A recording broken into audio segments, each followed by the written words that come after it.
తెలుగు రాష్ట్రాల్లో సంచలనం సృష్టించిన ప్రణయ్ హత్య కేసులో కోర్టు తీర్పు ఇవ్వడం జరిగింది. నల్గొండ జిల్లాలో సంచలనం సృష్టించిన పరువు హత్య కేసులో సాంకేతిక పరిజ్ఞానంతో పకడ్బందీ సాక్ష్యాధారులతో నిందితులను కోర్టు ముందు ఉంచారు. ఎయిడ్సై ట్రైనింగ్ పోయింది ముఠా ఈ హత్యలో పాల్గొనిందని డబ్బు పలుకుబడి కలిగిన వారు చేయించిన ఈ కేసును తమ పకడ్బందీగా శిక్షలు పడేలా చేశామంటున్న ఈ కేసును విచారించిన అప్పటి నల్గొండ జిల్లా ఎస్పీ హైడ్రా కమిషనర్ రంగనాథ్తో మా senior correspondent Ram Naresh face to face. రెండు తెలుగు రాష్ట్రాల్లో సంచలనం సృష్టించిన ప్రణయ్ హత్య కేసుకు సంబంధించి ఈ రోజు కోర్టు తీర్పు వెలువరించడం జరిగింది. ఒకరికి ఉరి శిక్ష, మరొక 6గురికి యావజ్జీవ కారాగార శిక్ష విధిస్తూ కోర్టు తీర్పు అయితే వచ్చింది. ఈ కేసుని అంటే నల్గొండలో జరిగిన ఈ కేసుని అప్పట్లో ఎస్పీగా పనిచేసిన, ఇప్పుడు హైడ్రా కమిషనర్ గా పనిచేసిన రంగనాథ్ గారు డీల్ చేశారు. సార్, అంటే ఈ కేసు వ్యవహారాన్ని ఏ విధంగా, అంటే అప్పట్లో మీరు ఏ విధంగా డీల్ చేశారు? ఇది ఆ టైంలో 2018లో సెన్సేషన్ కేసు అండి ఇది. సో ఆ టైంలో డెఫినెట్గా ఏంటంటే తెలుగు రెండు రాష్ట్రాలు కూడా దీన్ని బాగా క్లోజ్గా ఫాలో అయిన కేసు. ఇంతేకాకుండా దీనికి అప్పుడు ఆ టైంలో నేషనల్ అటెన్షన్ వచ్చింది. ఈవెన్ ఇంటర్నేషనల్ మీడియా కూడా లైక్ వాషింగ్టన్ పోస్ట్ లాట్ వాళ్ళు కూడా వాళ్ళు రిపోర్ట్ చేయడం చేశారు. సో ఇవన్నీ కూడా అంటే కొంత దీంట్లో ఉన్నటువంటి అంశాలు అంటే honour aspect, caste aspect, class aspect and parenting aspects ఇవన్నీ కూడా అంటే ఒక క్రిమినల్స్ లో దీంట్లో ఉన్నటువంటి వాళ్ళు చాలా నోటోరియస్ క్రిమినల్స్. అప్పుడు ఇది హరెన్ పాండ్యా కేసులో ఉన్నటువంటి అండ్ గుజరాత్ లో వారు మినిస్టర్గా ఉండేవారు నరేంద్ర మోడీ గారి క్యాబినెట్ లో. సో వారిని చంపిన దాంట్లో A1 అస్గర్ అలీ.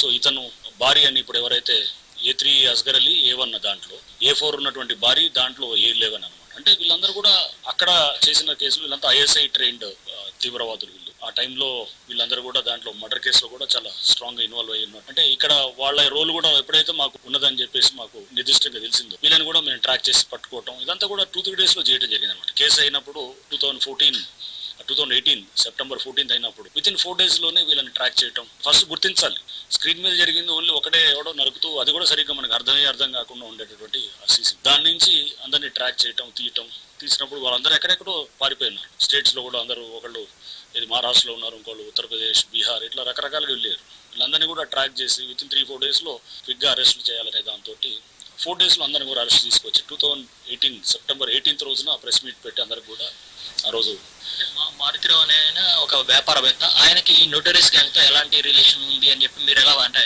దాన్ని ఎలా ప్రూవ్ చేయగలిగారు? ఇది మారుతిరావు అక్కడ వైశ్య కమ్యూనిటీ, అక్కడ లోకల్ గా పాపులర్ బిజినెస్ మ్యాన్. అండ్ ఈ భారీ అనేవాడు ఎవరైతే ఉన్నారో ఇతను వచ్చేసి ఈ కేసులో A4 ఉన్న అతను కూడా వీళ్ళతో పాటు ల్యాండ్ డీలింగ్స్ లో చాలా వాటిల్లో కూడా అతను ఉన్నప్పుడు భారీ ద్వారా అస్గర్ అనే అతనితోటి కాంటాక్ట్ లోకి వెళ్తారు. అస్గర్ మెయిన్ కింగ్ పిన్ ఇక్కడ అంతా కూడా. అస్గర్ అంతా కూడా అతను కర్త కర్మ క్రియ అంతా అస్గర్ అలీ అనమాట అక్కడ. అంటే అతను స్కీమింగ్ అంతా అతను చేస్తుండేవాడు.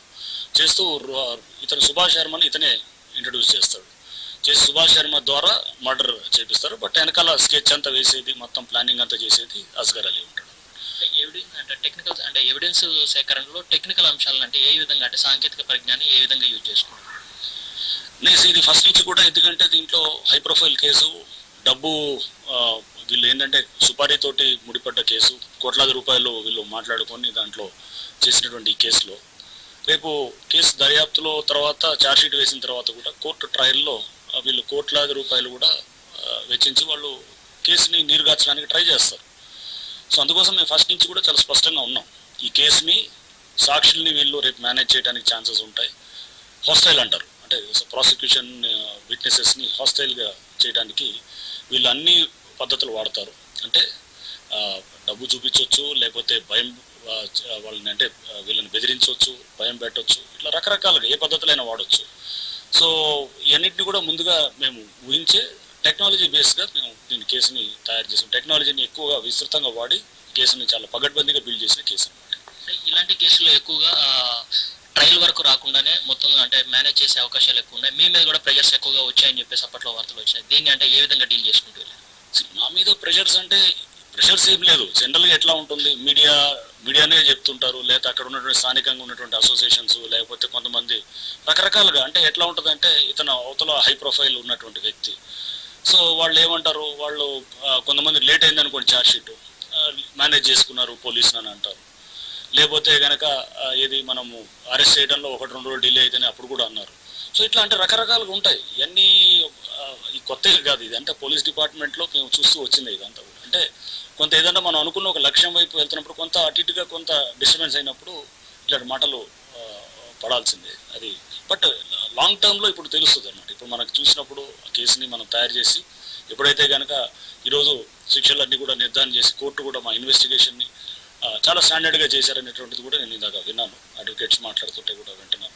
సో కేసుని అంత పగడ్బందీగా బిల్డ్ చేయడం అనేది కూడా మా టీం అంతా కూడా చాలా దాంట్లో ఆల్ క్రెడిట్ టు నేను అనుకోవటం అక్కడ లోకల్గా ఉన్న మా డిఎస్పీ శ్రీనివాస్ అండ్ వాళ్ళ సంబంధించిన ఇన్స్పెక్టర్స్ అండ్ మమ్మల్ని గైడ్ చేసిన అధికారులు, మా ఐజీ గారు స్టీఫెన్ రవీంద్ర గారు అండ్ మహేందర్ రెడ్డి గారు, వారు డీజీగా ఉన్నారు, అండ్ ప్రాసిక్యూటర్స్ కూడా నరసింహ గారు అని చెప్పేసి వారు, వీళ్ళందరూ కూడా చేయడంతో నేను అనుకోవటం మంచి ఫలితాలు వచ్చాయని నేను భావిస్తాను. ఈ కేసుకు సంబంధించేసి అంటే ప్రణయ్ హత్య తర్వాత అంటే ఏదైతే డే 1 రోజు అమృత ఏ విధంగా మాట్లాడింది, ఇప్పుడు కొద్దిసేపటి క్రితం మీరు అంటే తీర్పు వచ్చిన తర్వాత అమృతతో మాట్లాడటం ఆమె ఏమని చెప్తుంది? Amrita was very happy. ఇందాక మాట్లాడి నాకు she was congratulating us. So ఎందుకంటే మేము చేసిన దర్యాప్తు పద్ధతులంతా వాళ్ళకి తెలిసి ఉంటుంది, ఎందుకంటే 6 ఏళ్ళు ఇదంతా జరిగింది కేసు. సో నేను కూడా ఐ వాజ్ ఆల్సో డెఫినెట్లీ అమ్మాయి నిలబడ్డది, అంటే స్ట్రాంగ్ క్యారెక్టర్, ఇన్ని రోజులు నిలబడి కేసు కోసం ఫస్ట్ డే 1 నుంచి ఎలా ఉందో అదే పద్ధతిలో ఉంటుంది. సో అమ్మాయిని కూడా కంగ్రాచులేట్ చేశాను. వాళ్ళ ఫాదర్ కూడా బాలస్వామి ఉన్నారు, ప్రణయ్ వాళ్ళ ఫాదర్, ఆయన కూడా చాలా ఫస్ట్ నుంచి కూడా డే 1 నుంచి ఆయన చాలా స్ట్రాంగ్గా ఉన్నారనమాట. బాలస్వామి గారు అండ్ తర్వాత వాళ్ళ అంటే వాళ్ళ మదరు, ప్రణయ్ వాళ్ళ మదర్, వీళ్ళందరూ కూడా డే 1 నుంచి ఎలా ఉన్నారో ఇప్పటికీ వాళ్ళు మేనేజ్ కాకుండా నిలబడి న్యాయం కోసం పోరాటం, వాళ్ళకి జరిగిన అన్యాయం గురించి చేస్తూ ఉన్నారు. మేము దాంట్లో ఒక ఏజెన్సీగా, ఇన్వెస్టిగేషన్ ఏజెన్సీగా మేము సహకరించాం. ఈ కేసు తర్వాత అంటే ఏదైతే పరువు హత్య జరిగిందో ఈ కేసు తర్వాత కూడా సమాజంలో ఇలాంటి కేసులు ఇంకా జరుగుతూనే ఉన్నాయి, అంటే ఇలాంటి హత్యలు జరుగుతూనే ఉన్నాయి. ఇలాంటి వాటికి మీరు ఇచ్చే మెసేజ్? ఇలాంటి కేసులు జరుగుతాయి, జడ్జిమెంట్స్ వచ్చింది, దీంతో నేను అంటే మొత్తం పరువు హత్యలు ఆగిపోతాయని నేను అన్ను కానీ, బట్ డెఫినెట్గా ఒక చర్చ అనేది వస్తుంది.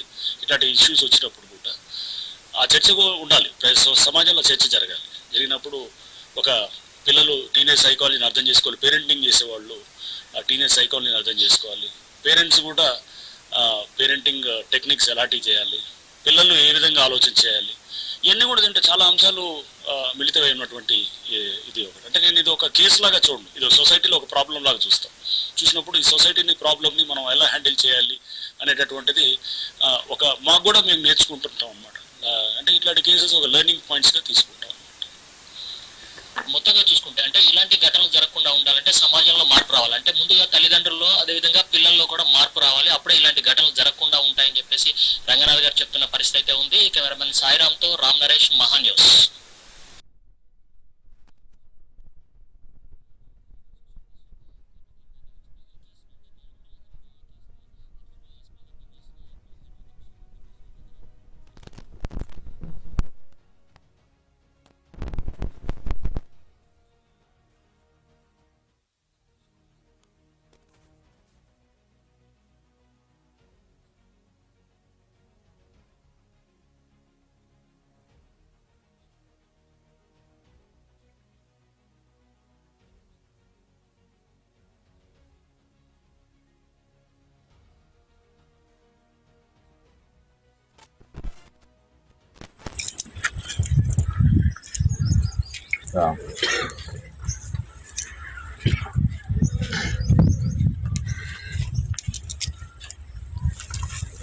Sorry.